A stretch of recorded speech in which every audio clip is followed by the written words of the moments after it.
आमचं जळगावला आंदोलनही झालं होतं, त्यांचं मनोगत आपण इथं ऐकून घेतलं पाहिजे.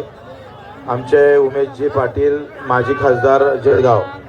एकजुटीचा शेतकरी एकजुटीचा हो. लक्ष द्या, पैसे नाही म्हणता, पैसे.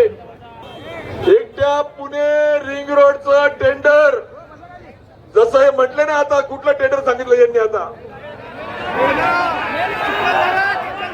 बघा. स्कायवॉक सगळ्यांना माहित झालं, आमटे तरी म्हणता पैसे नाही म्हणता. अजून मेळघाटचं टेंडर त्या ठिकाणी सांगता येते की एवढ्या मोठ्या कोटी रुपयाचं टेंडर काढायला यांना पैसे आहे. एकट्या पुणे रिंग रोडचं टेंडर 60-60 हजार कोटी रुपयाचं 40% अभावने म्हणजे 30-35 कोटी रुपये अभावने यांनी दिलं. तेव्हा या आशे होते. मात्र शेतकऱ्यांचा 7-12 कोरायला पैसे नाही.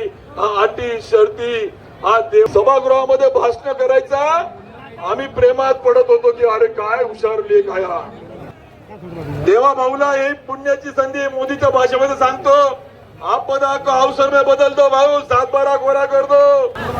केवळ विदर्भात नाही, महाराष्ट्रात पूर्ण भारतामध्ये ज्याची चर्चा होते, ज्याचा धाक या सरकारला पडला आली आता या शेतकरी नेत्यांच्या खांद्याला उलटण्याची. त्यामुळे काही झालं तरी आपण या ठिकाणी हा लढा ताकदीने लढायची शपथ आपल्याला घ्यायची. भावा, इतिहासात नोंद होईल. पुढची पिढी विचारेल की तेव्हा माझा बाप होता का नाही, ती नोंद होईल.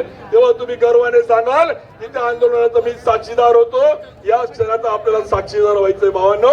शेतकऱ्याच्या जीवनामध्ये क्रांती आणणारा हा क्षण त्या ठिकाणी आहे. आणि म्हणून कुठल्याही मतदानासाठी, आमदार खासदार निवडणुकीसाठी नाही, हे आंदोलन शेतकऱ्यांच्या, दिव्यांगांच्या, शेतमजुरांच्या, कामगार, ग्रामपंचायतच्या असतील, संगणक परिचालक असतील, या सगळ्या युवा पिढीच्या भवितव्याची लढाई भावांनो लक्षामध्ये घ्या. ऊन येऊ द्या, पाऊस येऊ द्या, वारा येऊ द्या, वादळ येऊ द्या, आम्ही हटणार नाही. हात वर करा, हाताची 5 बोट वर घ्या. ऊन वारा वादळ आला तरी आम्ही हटणार नाही, शपथ घ्या. आणि बच्चूच्या मागे परत एकदा घोषणा द्या की शेतकरी एकजुटीचा, शेतकरी एकजुटीचा पाहिजे.